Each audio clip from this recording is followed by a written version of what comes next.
Dit is West in 60 seconden.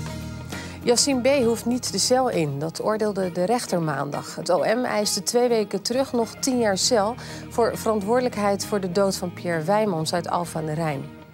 Een aantal partijen in de Tweede Kamer gaan Kamervragen stellen aan staatssecretaris Dijkhoff van Justitie over de dood van een gevangene in de gevangenis in Zoetermeer. Johannes R. wordt ervan verdacht zijn medegedetineerde Elbert G. te hebben doodgestoken. De Tweede Kamer wil weten wat er is fout gegaan. Als de directie van AGC Westland voor woensdagavond 11 uur niet akkoord gaat met de eisen van vakbond FNV, zullen de werknemers donderdag en vrijdag gaan staken. Dat stelt de vakbond in een ultimatum aan de directie.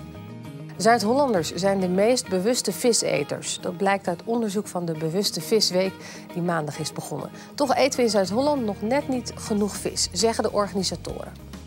En dit was West in 60 seconden.